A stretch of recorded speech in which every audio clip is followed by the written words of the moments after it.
오늘 추석 명절을 이렇게 맞이하면서 우리 귀한 가족들이 오랜만에 오셔서 함께 예배드리고 있음에 감사를 드립니다. 바라기는 우리 건강하게, 행복하게, 안전하게 추석 명절과 연휴를 잘 보내시기를 주님의 이름으로 축원합니다. 고향하면 떠오르는 물고기가 있습니다. 그 물고기의 이름은 연어입니다. 이 연어는요, 여러분들이 잘 아시는 것처럼 이 모천 회귀성 어종입니다. 고향의 하천으로 다시 돌아오는 물고기. 이 연어는요, 넓은 바다에서 살다가 산란을 할 때가 되면 자신이 가지고 있는 이 예민한 후각을 가지고 기가 막히게 모천의 냄새, 고향의 냄새를 따라 정확하게 태어났던 고향으로 돌아옵니다. 저는 추석을 맞이하면서 올해 추석에도 어김없이 고향의 냄새를 따라서 고향가는 마치 연어처럼 고향을 찾아 이곳에 오셨고, 또한 고향을 찾아 또 이렇게 발걸음을 옮기시는 우리 성도님들의 발걸음을 생각해 봅니다. 뉴스를 보면 참 분주하다는 생각이 들어요. 교통정체가 있고 또한 미리미리 예매를 하면서 기대하는 마음으로 원근각지를 오가는 모든 발걸음들, 저는 설교를 시작하면서 그 연어의 모습을 생각해 보았습니다. 오늘 본문에도 보니까요, 우리들의 모습이나 연어의 모습과 유사한 고향길을 가는 한 아들의 이야기가 오늘 성경에 등장하고 있습니다. 예수님께서 말씀하신 소위 탕자 이야기가 바로 오늘의 본문인 거죠. 저는 탕자의 이 귀향 이야기를 통해서 고향길을 향해 오신 여러분들의 마음과 또 고향길을 찾아가실 여러분들의 마음 속에 하나님의 메시지가 가득해서 이번 추석 명절이 더 복되시기를 간절히 소망합니다. 자, 저는 그와 같은 마음으로 오늘의 말씀에 두 가지의 메시지를 찾아보았습니다. 사실 두 가지는 한 가지지만 두 가지로 살펴볼 텐데요. 첫 번째는 아버지 하나님의 품이 우리의 고향이다라고 하는 사실을 먼저 나누겠습니다. 저를 따라 합시다. 아버지 하나님의 품이 우리의 고향이다. 아멘.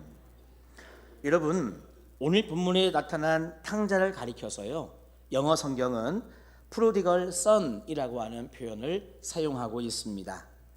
프로디걸이라고 하는 단어를 영어 사전에서 찾아보면은요, 그 뜻이 극도로 낭비하다라고 하는 뜻을 가지고 있습니다. 그래서 프로디걸 선이라고 하면은요, 이 아들은 극도로 낭비하는, 아낄 줄 모르고 펑펑펑펑 낭비하는 그와 같은 아들이라는 뜻을 가지고 있습니다. 이것을 한글 성경으로 번역할 때에 탕자라고 번역을 했죠. 저는 참 의미를 살려서 잘 번역했다라고 생각이 됩니다. 그런데 여러분, 더 흥미로운 게 뭔지 아십니까? 더 흥미로운 것은요, 오늘 본문에 나타난 아버지, 이 아버지 또한 프로디걸 파더라고 여러분 영어로는 되어 있습니다. 그냥 father, 그냥 아버지라고 하면 될 문제를 왜 하필이면 이 아버지를 설명하는 말이 이렇게 낭비하는 아버지일까요? 왜 여러분 아버지를 그냥 아버지라고 하지 않고 프로디걸 파더, 왜 낭비하는 아버지라고 이름을 붙였을까요? 저는 이 아버지가 무엇을 낭비했길래 이렇게 이름 지었을까? 저는 성경을 묵상하면서 이런 답을 얻게 되었습니다. 성경에 이 아버지가 낭비한 것은 바로 사랑입니다. 사랑하는 아들을 오랫동안 기다려준 시간의 낭비, 자식이 원할 때 아낌없이 다 내어준 재산의 낭비, 바로 여러분 이와 같은 사랑의 낭비, 애정의 낭비, 아들을 위해서 모든 것을 다 내어준 이 아버지의 모습을 영어 성경에서는요, 낭비하는 아버지라고 그렇게 설명하고 있습니다. 여러분, 바로 이와 같이 넉넉하신 아버지의 품이야말로, 그 사랑 많은 아버지의 품이야말로 집 나간 아들이 돌아와야만 했던 여러분 궁극적인 고향이었던 것입니다. 그런데 예수님께서는요, 오늘 주시는 이 말씀을 통해서 이 아버지의 품을 누구와 비교하고 있느냐? 따라합시다. 하나님의 품. 그렇습니다. 예수님은 이렇게 돌아와야 될 아들, 사랑이 너무나 많아서 아들을 위해 마치 낭비하듯이 시간과 그리고 재산과 애정과 모든 것을 그렇게 아들을 위해서 기꺼이 낭비하듯 준 이 아버지의 품이 바로 고향이라고 하는데, 그 품을 예수님은 하나님 아버지의 품과 비교하고 있습니다. 여러분, 탕자의 이 비유를 통해서요, 하나님께서 우리들에게 말씀하시고자 하는 그 메시지의 첫 번째가 뭐냐 하면, 우리를 지으시고 우리의 삶을 여기까지 인도하시면서, 그리고 여러분, 우리가 앞으로 계속해서 안겨야 될 품은 바로 하나님의 품이라고 하는 것을 우리들에게 알려주시고 있는 겁니다. 여러분들의 육신의 고향은 이곳 흥해시죠? 포항이시죠? 그런데 여러분, 우리의 영적 고향은 하나님 품인 줄로 믿습니다. 저를 따라 합시다. 나의 영적인 고향은 하나님의 품이다. 할렐루야. 그렇습니다.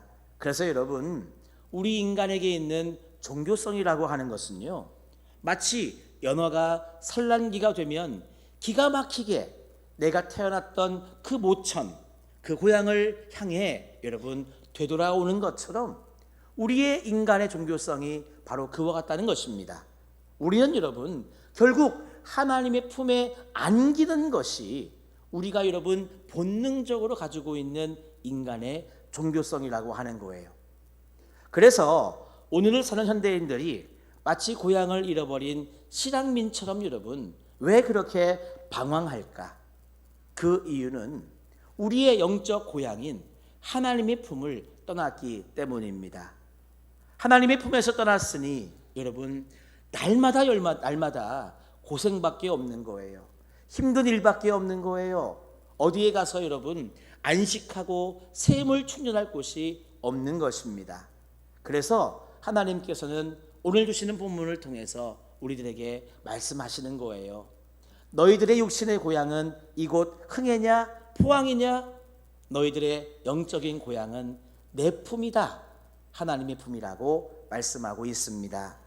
사랑하는 성도 여러분, 여러분 참 고생해서 이곳 고향에 오셨습니다. 또 예배가 끝나고 나면 여러분 고생하며 고향을 찾아 가실 겁니다.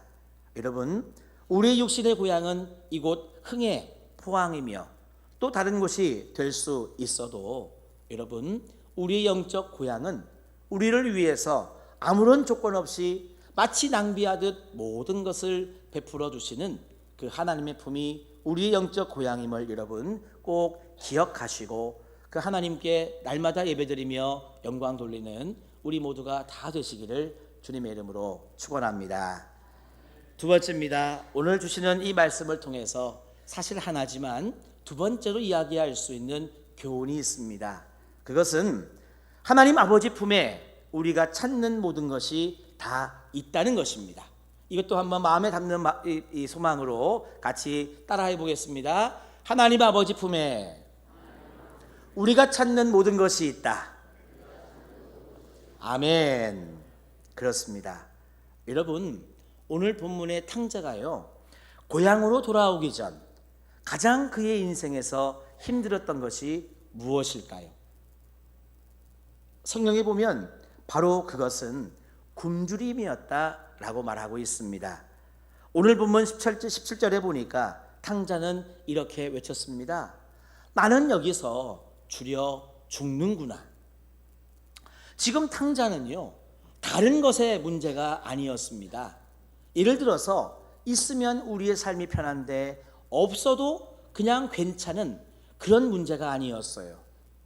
이 탕자가 얼마나 배고팠으면, 얼마나 굶었으면 이 탕자의 고백이라고 하는 것이 나는 여기서 주려 죽는구나라고 하는 여러분, 이런 고백을 다 했겠습니까? 참 우리는 하나님의 은혜 가운데 살고 있습니다. 우리 주국 대한민국이 하나님의 복을 받아서 우리는요, 이 먹고 사는 문제가 해결된 축복 속에 살고 있습니다. 우리가 어떤 직업을 가지고 어떤 일을 하느냐, 거기에 어떤 만족이 있느냐는 각자 조금씩 다른 문제겠지만, 그래도 여러분, 우리는 땀 흘려 수고하면 일용할 양식을 먹을 수 있는 그런 축복 속에 살고 있습니다. 게다가 사회복지 제도가 점점 좋아지면서요, 정말 우리 주변에 먹을 것이 없어서 굶어 죽는 사람은 정말 여러분 찾기 힘들지 않습니까? 그런데 지금 탕자는 다른 것이 아니라 먹는 문제로 고통스러워하고 있습니다. 너무나 굶주린 나머지 정말 살기 위해서, 생존을 위해서요, 돼지 우리 속에 들어가 돼지를 쳤습니다. 그러면서 돼지가 먹는 이 쥐엄 열매를 먹었다고 성경은 이야기하고 있습니다. 여러분, 이 유대인들은요, 그들의 관습상 이 일이 여러분 보통 일이 아닌 겁니다. 우리는 돼지 하면 맛있는 돼지고기가 생각이 나는데 유대인들은 그렇지 않았단 말이에요. 유대인들의 관습상 유대인들이 가장 혐오하는 동물은 돼지였습니다. 그러니 여러분, 이 율법적으로나 그들 민족적으로 혐오하는 동물이 돼지인데 직업적으로 돼지를 친다? 게다가 돼지가 먹는 쥐엄 열매를 먹는다? 이것은 여러분 보통 일이 아닌 것입니다. 냄새도 싫고 보기도 싫은 동물 돼지, 이 돼지를 치는 자가 바로 이 탕자였다고 하는 것은 그만큼 여러분 이 탕자는 지금 생존의 위기에 있다, 정말 먹지 못해 굶어 죽을 위기에 있다라고 여러분 우리는 이해를 해야 되죠. 그러므로 탕자는 지금 삶의 질이 바닥을 치고 있습니다. 사회적인 신분도 유대인이 돼지를 치고 있으니 당연히 여러분 사회적인 신분도 바닥을 치고 있는 겁니다. 뿐만 아니라 탕자는요, 본인 스스로도 죄책감 그리고 좌절감 또한 거절감으로 마음이 갈기갈기 찢겨 있습니다. 그런데 여러분, 이런 탕자가 아버지께로 돌아오자마자 이 탕자를 기다리고 있던 것은 무엇이었습니까? 여러분, 참 놀랍습니다. 정말 천부의 의지 없어서 손들고 옵니다라고 하는 찬송가처럼 그런 마음으로 아버지께 왔는데 이게 웬일입니까? 돌아왔더니 이 탕자는요, 신분이 회복되었습니다. 삶의 질도 여러분 회복되었습니다. 더 나아가서 아버지가 책망하는 것이 아니라 용서해 주니까요, 이 탕자의 상처받고 갈기갈기 찢긴 마음이 여러분 치유된 줄로 믿습니다. 이렇게 여러분 고향으로 돌아오자 아버지 품에 안기자마자 아들의 모든 것이 다 회복되었습니다. 그래요 여러분, 우리가 하나님 아버지의 품에 안기고 정말 우리의 영적 고향 하나님의 품에 날마다 안기는 우리의 인생이 된다면 여러분 우리 인생의 모든 것도 회복될 줄로 믿습니다. 우리의 삶의 모든 문제가 여러분 해결될 줄로 믿습니다. 왜냐하면 하나님께는 모든 것이 다 있기 때문입니다. 여러분, 제가 수차례 제 고향을 말씀드린 적이 있는데 아직도 제 고향을 모르시는 성도님이 계시더라고요. 한번 퀴즈를 내겠습니다. 제 고향이 어딘지 아시는 분 계십니까? 어머나, 손들라고 했는데 벌써 답을 말씀하셨군요. 제 고향은 제주도입니다. 저는 제주도에서 태어나서 성장하다가 20살이 되어 한신대학교에 입학하면서 고향을 떠난 입장이 되었습니다. 제가 신학대학을 다니고 또 신학대학원을 다니고 또한 이렇게 현장에서 목회 사역을 하면서도요, 학교 다닐 때에는 방학 때 어김없이 고향에 내려갔었고 그 이후에는 자주는 못 내려가도 명절 때는 좀 내려가려고 애를 쓰고 있습니다. 이 고향에 내려가면 저희 부모님이 날마다 우리 큰아들 왔냐고 이렇게 늘 맞아주시고 참 안아주셨죠. 제가 고향에 내려가면 저희 어머니가 가장 먼저 꼭 첫 이 식사 메뉴를 준비해 주신 게 뭐냐 하면 삼계탕을 늘 준비를 해 주시더라고요. 어머니 입장에서는 우리 아들이 삼계탕을 먹고 좀 힘을 냈으면 좋겠다라는 그런 마음이 있던 모양입니다. 사실 맛으로 만약에 따진다면 삼계탕 맛집이 있겠죠? 더 잘하는 곳이 있을 겁니다.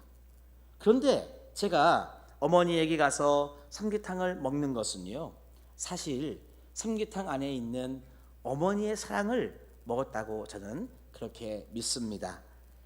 이렇게 어머니의 사랑이 담겨 있는 삼계탕을 먹고 오면 힘이 나요.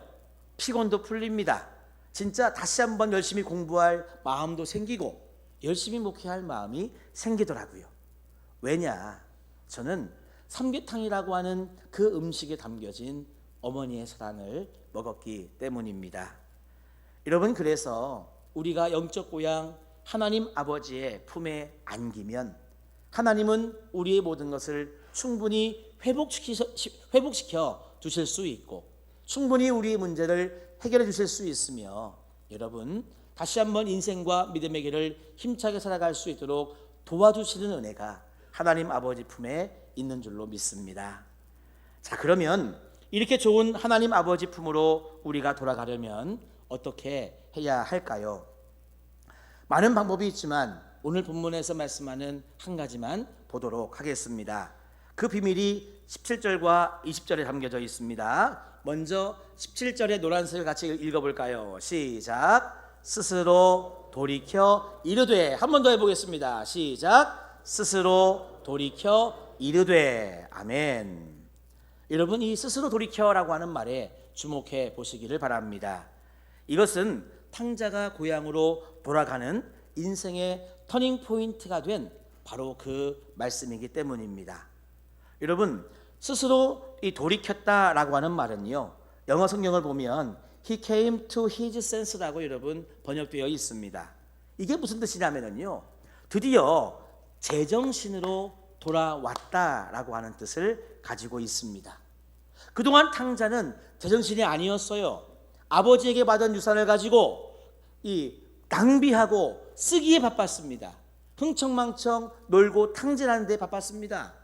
그랬는데 재산이 다 떨어지고 나니까요, 나를 오라 하는 곳이 없고 그렇게 불렀던 친구도 다 사라졌습니다. 이제야 비로소 제정신을 차리게 된 거죠. 탕자가 제정신으로 돌아와 보니까, 똑바로 정신을 차리고 보니까 그때야 비로소 아버지가 보고 싶어진 겁니다. 여러분, 사실 이게 정상 아닙니까? 아버지가 보고 싶고 어머니가 보고 싶고 부모님이 여러분 보고 싶은 게 정상 아니에요? 그런 부모를 뒤로 하고 여러분 세상으로 나아가서 자기 하고 싶은 대로 여러분 흥청망청 사는 것이 여러분, 이게 여러분 비정상 아니겠습니까? 그래서 이 탕자가 제정신을 차리고 보니 아버지를 떠난 것을 아파하면서 뉘우치기 시작했습니다. 이것을 여러분 우리 기독교에서는 무엇이라고 이야기하느냐? 저를 따라 합시다. 회개. 한 번 더 할까요? 회개. 그렇습니다. 여러분, 결국 우리도 신앙생활 하면서 제정신을 차리는 것, 그러니까 하나님을 아버지라고 부르면서 하나님께 여러분 돌아오는 것이 바로 회개인 것이요, 회개의 출발점이 되는 줄로 믿습니다. 그런데 여러분, 이것만으로는 아직 회개의 완성은 아닙니다. 회개는 뉘우치는 감정 그 이상의 것이 되어야 됩니다. 진정한 회개는 우리의 의지적인 결단을 필요로 하기 때문이죠. 그래서 바로 20절에서 진정한 회개의 완성을 말하고 있습니다. 말씀해 보니까 이에 일어나서 아버지께로 돌아가니라. 여러분, 지금 탕자는요 정신을 차려서 아버지가 그리워지게 되니까요, 자기의 잘못을 뉘우치면서 아버지께로 돌아가겠다고 여러분 결단하여 행동으로 옮기고 있습니다. 그래서 여러분, 하나님이 원하시는 진정한 회개가 무엇이냐 하면 뉘우치고 깨닫고 결단해서 행동하는 것인 줄로 믿습니다. 바로 여러분 이와 같이 뉘우치고 깨닫고 결단하여 행동하는 것이야말로 여러분 완전한 진정한 하나님이 원하시는 회개의 모습인 것입니다. 물론 여러분, 이와 같은 행동은 엄청나게 힘들 수 있습니다. 자존심이 좀 상할 수 있고요, 손해를 볼 수 있고요, 오랫동안 고통을 겪게 될지도 모릅니다. 여러분들 어떠셨습니까? 오늘 이렇게 우리 고향으로 찾아오시고 이 예배를 드리기 위해 오셨던 여러분들의 발걸음 힘드셨죠? 차 몇 시간 타고 오셨어요? 어제 밤늦게나 새벽에 혹시 출발하지는 않았습니까?